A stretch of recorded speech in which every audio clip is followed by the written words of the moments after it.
할렐루야 인사드리겠습니다. 주 예수 그리스도는 우리의 구세주가 되십니다. 주 예수 그리스도는 우리의 구세주가 되십니다. 다같이 신앙고백 드림으로 3월 16일 화요일 새벽 예배 드리겠습니다. 나는 전능하신 아버지 하나님 천지의 창조주를 믿습니다. 나는 그의 유일하신 아들 우리 주 예수 그리스도를 믿습니다. 그는 성령으로 잉태되어 동정녀 마리아에게서 나시고 본디오 빌라도에게 고난을 받아 십자가에 박혀 죽으시고 장사된 지 사흘 만에 죽은 자 가운데서 다시 살아나셨으며 하늘에 오르시어 전능하신 아버지 하나님 우편에 계시다가 거기로부터 살아있는 자와 죽은 자를 심판하러 오십니다. 나는 성령을 믿으며 거룩한 공교회와 성도의 제와 죄를 용서받는 것과 몸의 부활과 영생을 믿습니다. 아멘. 찬송가 300장. 전도사님 뒤에 문 좀 닫으십시오. 커튼 내리고.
세상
우리가 하나님과 함께 일하는 자로서 너희를 권하노니 하나님의 은혜를 헛되이 받지 말라.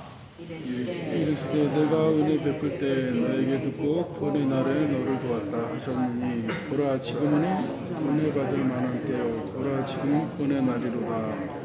우리가 이 직분이 비방을 받지 않게 하려고 무엇이든지 아무에게도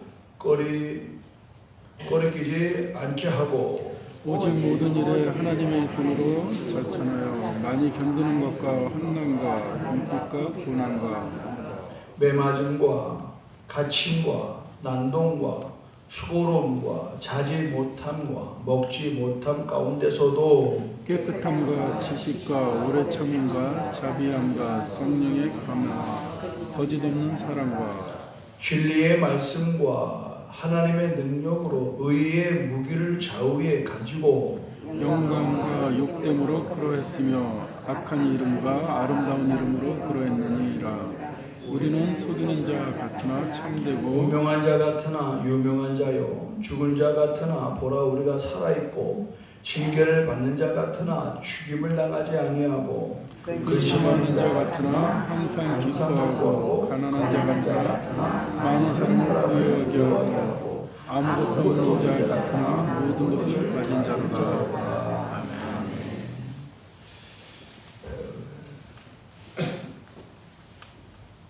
복음을 받고 복음을 알고 복음을 누리는 사람은 기쁘게 살라.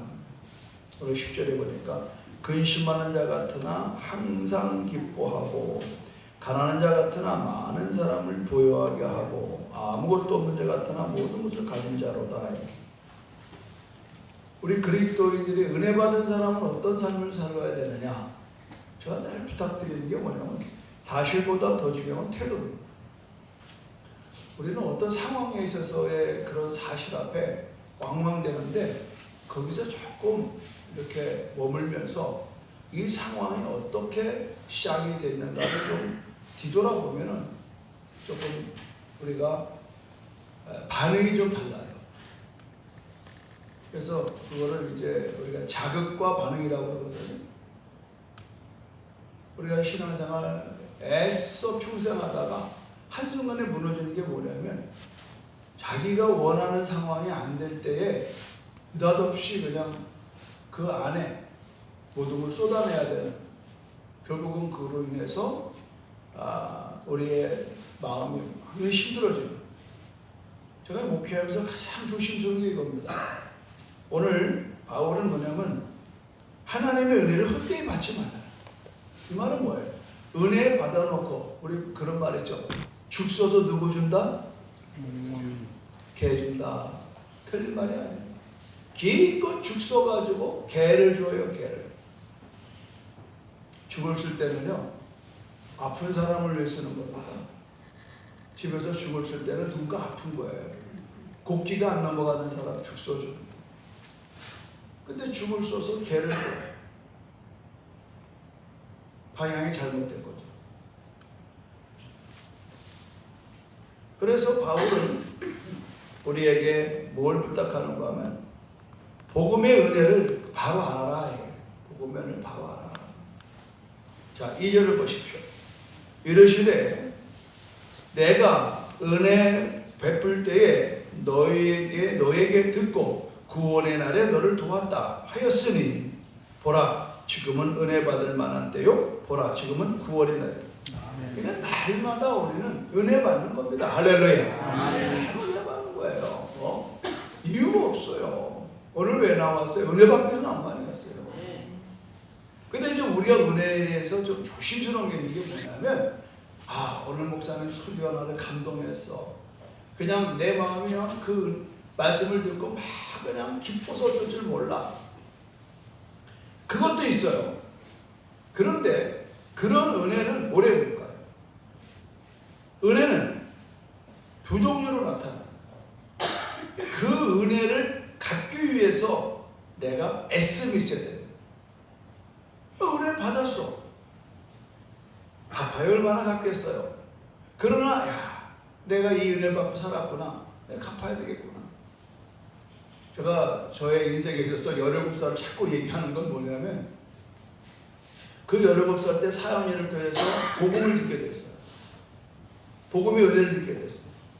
그래서 저는 친구들 다 가고 혼자서 강대상에 그 조그만 교회예요. 그냥 꿇어 앉아가지고 하나님, 내가 이제 은혜를 깨달았습니다. 어떻게 살아야 할까요? 하나님 말씀해 주세요. 그들이 너는 온천에 다니며 만민에게 복음을 전파하는 것이다. 그래서 저는 그때 17살 때부터 하나님의 은혜를 갚는 것은 내가 복음 전하는 거다. 아멘. 이제 제 설교가 늘 많은 분들한테 이제 들려지게 돼서 가끔 그런 얘기를 하는데, 박 목사님 설교는 참 복음적이에요. 이런 말을 많이 듣기 제일 기뻐요, 저는. 뭐 많이 배웠어요. 그게 아니고, 말씀이 은혜 중심이다라는 얘기 들을 때 제가 제일 기쁜 거예요. 왜? 나는 하나님과 약속했거든. 하나님, 나는 은혜의 복음만 전하겠습니다. 이 은혜의 복음을 전하는데 내 생명을 아끼지 않겠습니다. 그런데 실질적으로 은혜의 복음을 내가 주일날 설교했잖아요. 질그릇에 담긴 보배. 이 질그릇 자체는 형편이 없어. 근데 보배가 들어오는 순간에 우리는 보배 때문에, 예수들 때문에 고난이 시작돼요. 그러니까 우리가 은혜 그러면 하나님의 영광과 연결되는 거예요. 그 은혜는 반드시 영광이 드러나져야 돼. 우리 많은 사람들은 은혜 받았다고 그러면 막 없는 돈 생겨야 되고 없는 집 생겨야 되고 어제도 어떤 분이 막 이제 집이 생기고 땅이 생기게 돼가지고 막 기뻐가지고 찾아왔더라고요. 아주 기뻐했어요. 그러나 중요한 것은 뭐냐면 이것보다 더 기쁜 게 뭐냐? 구원이다 이 말이야. 할렐루야.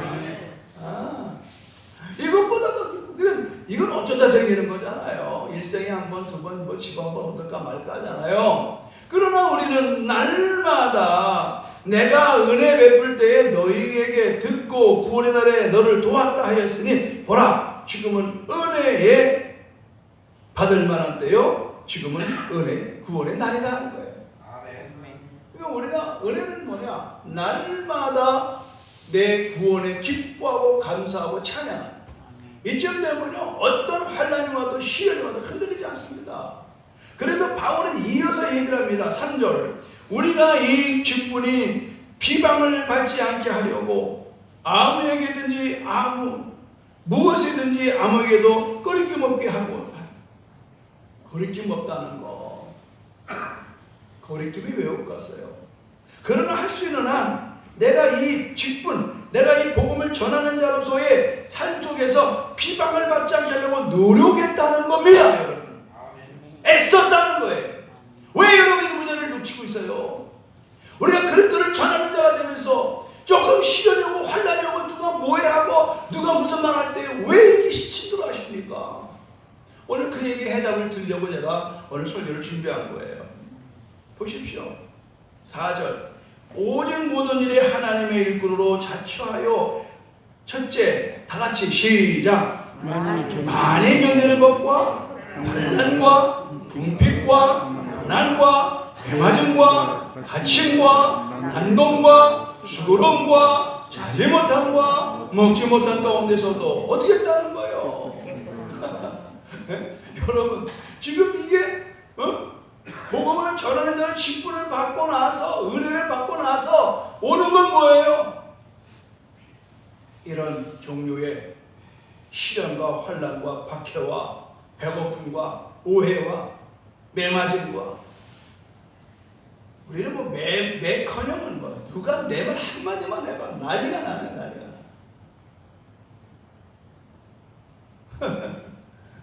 난리가 나요.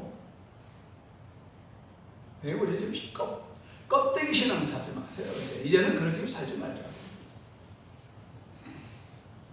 바울은 이렇게 말합니다. 자, 이제 더 좋은 이야기 6절, 7절 시작. 깨끗함과 지식과 오래 참음과 자비함과 성령의 감화와 거짓없는 사랑과 7절 큰 목소리 시작. 진리의 말씀과 하나님의 능력으로 의의 무기를 뭐하고? 좌우에 가지고. 할렐루야.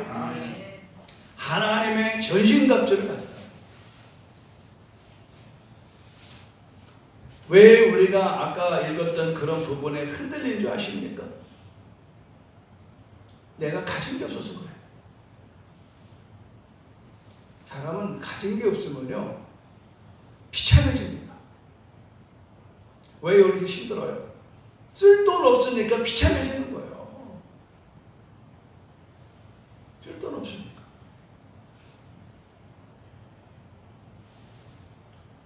그러나 여러분 더 중요한 게 있어요. 내 안에 믿음이 없으면요 비참한 게 그 이상입니다. 그리스도인으로서의 정체성이 흔들립니다. 그래서 우리는 두 종류의 반응이 나옵니다. 8절 영광과 욕됨으로. 여러분 복음을 전한다고 여러분이 영광만 있는 게 아니요 욕됨이 따라붙어요. 길그릇 안에 보배를 가는 순간에 보배 때문에 욕됨을 당한다 이 말이에요. 예수님 그랬잖아. 너희를 핍박하는 건 너희를 핍박하는 게 아니라 나 때문에 핍박을 받는 거다.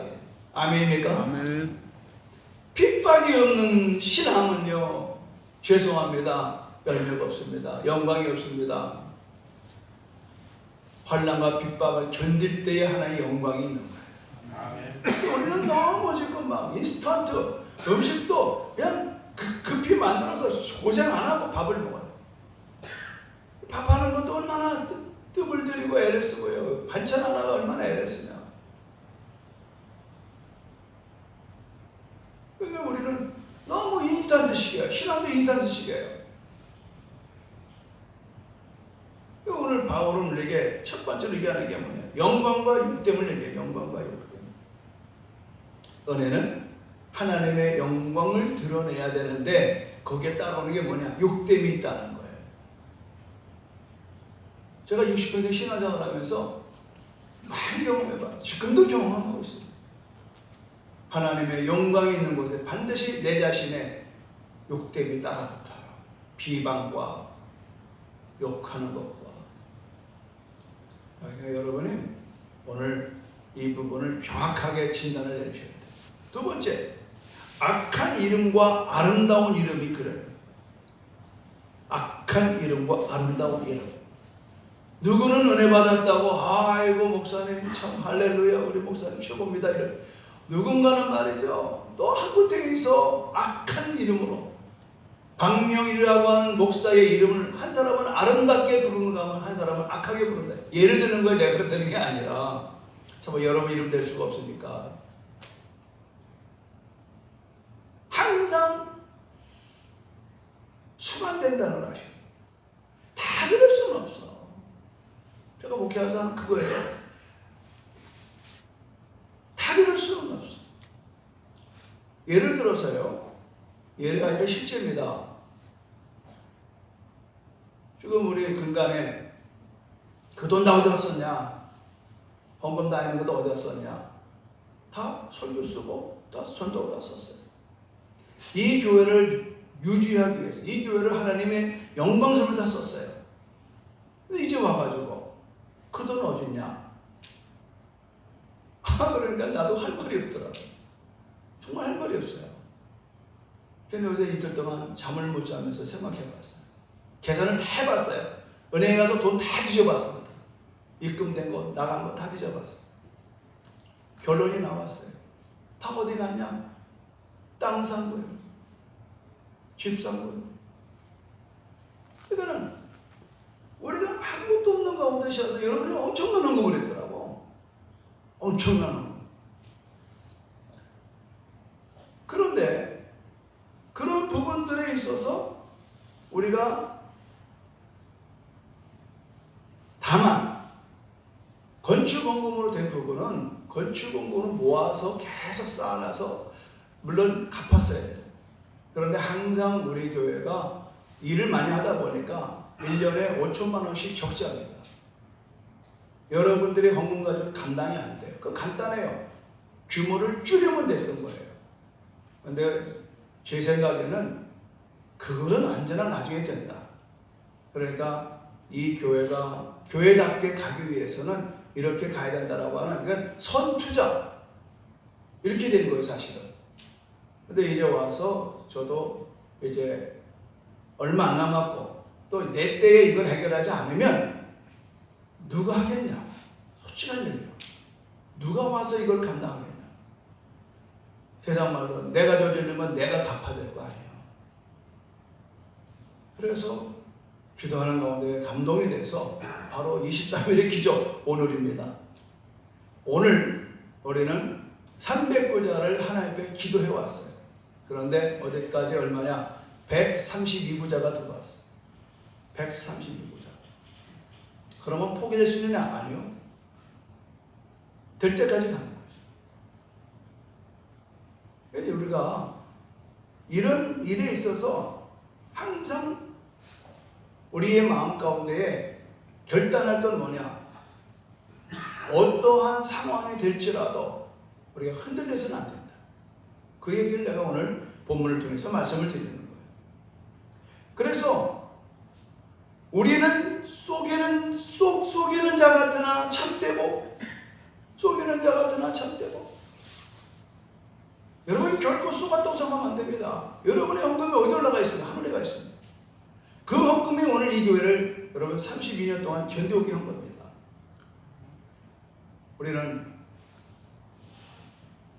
이러한 상황 속에서 스스로가 신앙생활에 있어서 정확하게 보고 정확하게 분별해야 돼요. 막연한 얘기를 가지고 움직이면은 굉장히 혼란에 빠져요. 저희 아버님이 사우디, 아프리카, 사우디 하여튼 다양한 5나라를 돌면서 외화를 벌어왔습니다. 우리 오남매는 아버님의 사막의 바람을 맞아가면서 벌어온 돈으로 컸습니다.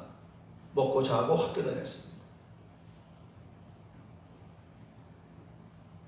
아버님이 오셔서 남은 거는 우리 자식밖에 없습니다.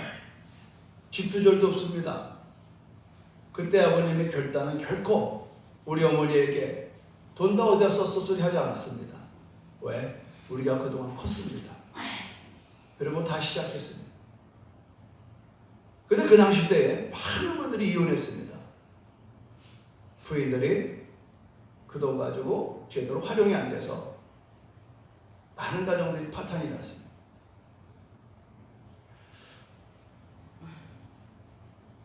보이는 집이나 땅이 없지만 보이지 않는 교육이 있었습니다. 그 교육을 받은 우리 오남매가 지금 다 목사되고 장로되고 권사되고 다 한 겁니다. 저는 떳떳하게 말할 수 있습니다.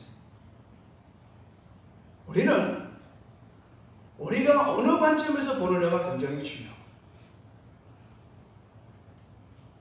그러나 때가 돼서 또 갚을 건 갚는 거예요.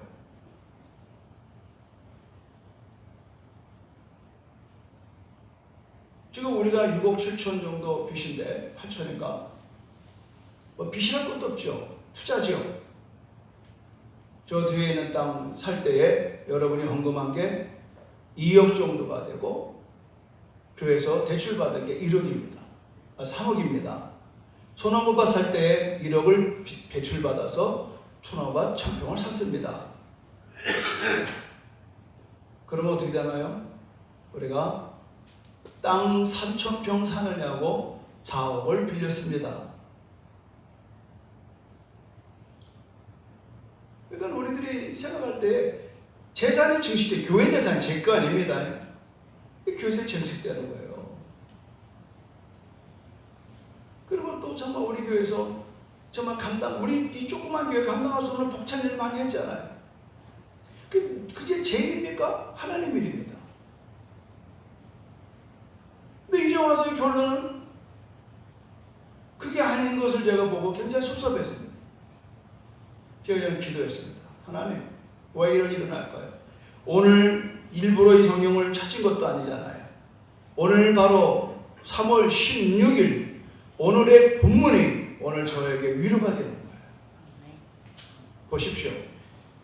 9절을 여러분 읽겠습니다. 9절과 10절 시작. 무명한 자 같으나 유명한 자여 죽은 자 같으나 보라 우리가 살아있고 징계를 받는 자 같으나 죽임을 당하자니 10절 큰 목소리로 근심하는 자 같으나 항상 기뻐하고 가난한 자 같으나 많은 사람을 부유하게 하고 아무것도 없는 자 같으나 모든 것을 가진 자로다. 할렐루야. 여러분 우리를 통해서 얼마나 많은 사람이 부유로웠습니까? 솔직히 말씀합니다.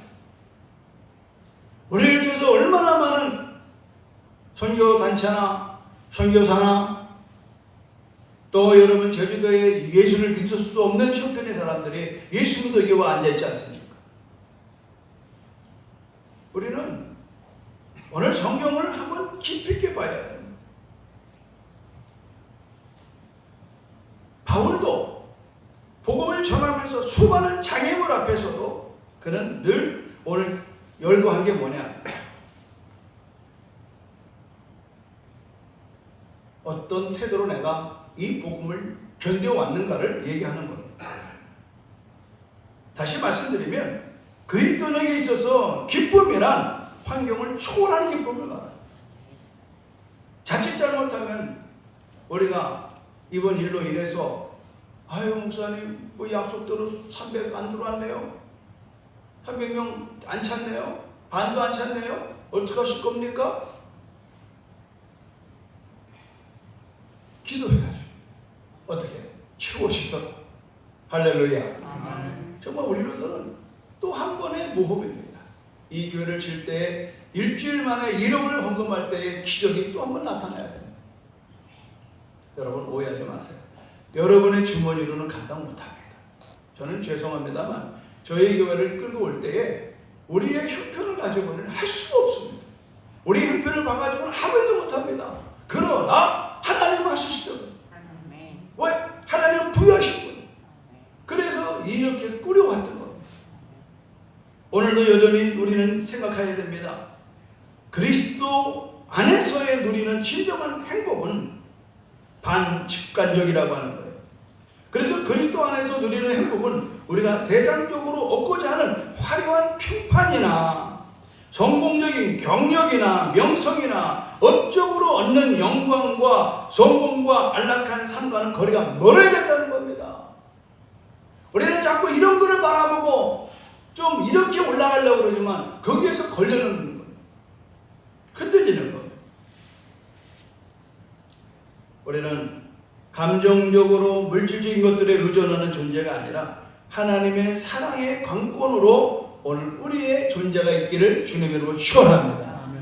그래서 여러분 지하철 타거나 버스 타보십시오. 흔들리거리잖아요. 차 안에 탔는데 흔들렸어. 흔들릴 때 넘어져야 되겠어요? 흔들릴 때 뭘 잡아야 돼? 네? 손잡이 잡아야 돼. 아멘? 아멘? 손잡이 잡아야 돼. 흔들리는 버스 안에서 안 넘어지는 방법은 손잡이 잡아요. 오늘 여러분 우리가 세상 흔들리는 세상 속에 세상이 우리를 너무 흔들게 하고 있어요. 이와 같은 때에 우리가 넘어지 않는 방법은 뭐예요? 오늘 성경은 말씀 진리의 말씀과 하나님의 능력으로 좌우를 가지라는 겁니다. 할렐루야. 하나님의 말씀과 진리의 말씀. 그리고 하나님 지금 이 코로나에 우리 교회가 든든히 서가는 것은 뭡니까? 바로 여러분이 이곳에 계신 여러분과 또 동영상으로 실시간으로 새벽에 깨어서 함께 예배드리는 여러분들 때문에 여러분의 그 말씀의 붙들림과 그리고 여러분이 성령의 능력, 이게 오늘 우리 교회의 두 양날개입니다. 저는 그래서 행복한 겁니다. 이 와중 속에서 코로나 때문에 어느 교회는 아예 새벽 예배를 안 한다고 1년 동안 안 하니까 목사님이 새벽 예배 하기가 불편하대. 몸이 풀어져가지고 견뎌야 돼요. 말씀을 붙잡아야 돼요. 성령을 붙잡아야 돼요. 말씀과 성령의 힘으로 가지 않으면 우리는 끝까지 흔들릴 수밖에 없어요. 흔들려 하는 방법, 말씀과 기도로 우리가 성령으로 잡아나가 넉넉하게 이기고도 남습니다. 오늘 여러분 우리가 300불자가 오늘 23일에 채우지 못했다 해서 실망하지 마시고 여전히 하나님은 역사하실 겁니다. 이제부터 역사는 진짜입니다. 왜냐하면 이제 우리는 할 사람 다 물론 안 하는 사람도 있습니다. 그러나 형편이 안 하는 걸 알아요. 그래서 제가 마음이 흔들렸습니다. 2018년부터 헌금했던 분들의 액수가 보니까 1억 7,300이더라고요. 그럼 이번에 모이게 130부자라면 딱 3억이 되더라고요. 그래서 제가 더 이상 성도들이 어려운데 이것만 가지고도 되겠다. 이래서 헌당하려고 뜬 거예요. 그러나 개중에 들려오는 소리가 그냥 하는 김에 마저 하세요 목사님. 흔들리지 마세요. 은혜가 되더라고요. 할렐루야. 그건 반대가 아니에요. 목사님 선포된 대로 300이 될 줄로 믿고 가자는 거예요. 좀 더디더라도 안 하자는 게 아니라.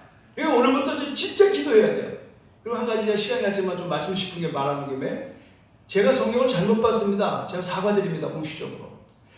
학개서의 1장의 마지막 부분이 6월 1일 날 하나님의 말씀이 학교에 임했습니다. 그리고 6월 23일날도 임했습니다. 그리고 24일 날 백성들의 하나님 마음에 감동이 돼서 하나님의 중단된 성전을 건축하기를 시작한 게 그때더라고요. 근데 내가 성경을 잘못 읽어가지고 그날 성경이 완공된 걸로 봤어요. 그래서 내가 23일 기적을 만들어낸 거예요. 그러나 성경은 그렇지 않은 것을 제가 발견했습니다. 사과드립니다. 목사로서 성경을 자세히 못 보면 정말 사과드립니다. 그러나 마음만큼은 그랬다는 거죠. 그러니까 지금 오늘부터 우리는 시작입니다. 믿으면 아멘 하세요. 믿으면. 오늘 이따가 집에 가서 참 찾으세요. 학개서를 보십시오. 그리고 그 후에 성전은요 70년이 가서 이루어졌어요. 뭔 말인지 아시겠습니까? 스룹바벨의 성전은 70년이 가서 시작을 그때 했다는 거예요. 근데 나는 그 6월 1일부터 23일까지 이 마무리가 돼서 24일날 끝난 줄 알았다. 그러나 그게 아닌 걸 성경을 봤고 오늘 이제부터 우리는 시작이에요. 감동된 거 앞전에도 해왔지만 그래서 나머지에 정말 179자가 채워져서 정말 이 시대에 어느 누가 봐도 그래서 내가 볼 때 하나님이 어려운 때에 우리로 하여금 하나님이 영광 받으시려고 그러는구나. 그래서 이제 여러분이 하는 건 헌금 다 하신 분들이 여기 앉았으니까 기도만 남았어요. 하나님 한번 우리에게 이런 기적을 베풀어 주십시오. 그래서 이 어려운 때에 정면 돌파하기 위해서 앞으로 재정적인 많은 어려움이 세상에 올 겁니다. 그럴 때 여러분이 하나님이 드리는 아름다운 헌금을 통해서 씨앗이 돼가지고 30배, 60배, 100배로 결실되는 복된 인생 되기를 주님의 이름으로 축원합니다. 고맙고 감사하신 하나님의 은혜를 아는 자답게 살게 하여 주시고 환경과 사람들에게 휘둘리지 않고 오직 복음을 붙들고 살게 하여 주시옵소서. 이제 오늘 우리가 하나님 앞에 서원한 건 23일의 기적을 경험하기를 원했으나 그러나 학개서의 말씀은 23일 만이가 아니라 70년의 세월에 성전이 완공된 것을 성경을 보았습니다. 여호와 하나님 보소서. 오늘 당신의 사랑하는 백성들이 순전한 마음으로 이곳에 있습니다. 이제 오늘 하나님 성전의 재건을 시작하는 날입니다. 아버지요 우리에게 이 마음을 주셔서 기도로 성전을 쌓게 하여 주시고 채우게 하여 주시고 오늘 우리의 받은 바 은혜의 감격스러움으로 오늘도 구원의 날을 기뻐하며 찬양하며 감사하며 나가게 하여 주시옵소서. 그러므로 우리를 몹시 흔들게 하는 세상 속에서 하나님의 진리의 말씀과 성령의 권능으로 붙들려서 오늘 우리가 흔들리지 않는 삶으로 승리하여 아버지 앞에 서는 날 잘했다 칭찬받는 축복 있게 도와 주시옵소서. 예수님의 이름으로 축복하며 기도드립니다. 아멘. 주님으로 마치겠습니다. 하늘에 계신 우리 아버지의 이름을 거룩하게 하시며 아버지의 나라가 오게 하시며 아버지의 뜻이 하늘에서와 같이 땅에서도 이루어지게 하소서. 오늘 우리에게 일용할 양식을 주시고 우리가 우리에게 잘못한 사람을 용서하여 준 것 같이 우리 죄를 용서하여 주시고 우리를 시험에 빠지지 않게 하시고 악에서 구하소서. 나라와 권능과 영광이 영원히 아버지의 것입니다. 아멘. 오늘 이 말씀을 붙들고 여러분 언제부터 시작이라고 생각하십시오. 그러니까 제가 말한 게 정확하게 맞는 거예요. 2억 7천이 빚입니다. 4억은 땅값에 들어가 있는 겁니다. 별땅고 여러분이 흔들리지 마십시오. 그래서 이번에 내가 2억 7천을 생각하면서 3억 프로젝트를 한 겁니다. 지금 1억 3천만 원이 들어왔습니다. 나머지를 여러분 안 하신 분들이 방송을 들으신 분들에게 여러분 작정해 주십시오. 빠른 시간에 작정하세요. 그거는 1년 동안에 내도 상관이 없습니다. 그래서 우리가 300부자가 채워져서 하나님께 영광되는 날이 속히 오길 바랍니다. 주여 삼차 기도합니다. 주여 주여 주여 할렐루야. 하나님 감사합니다.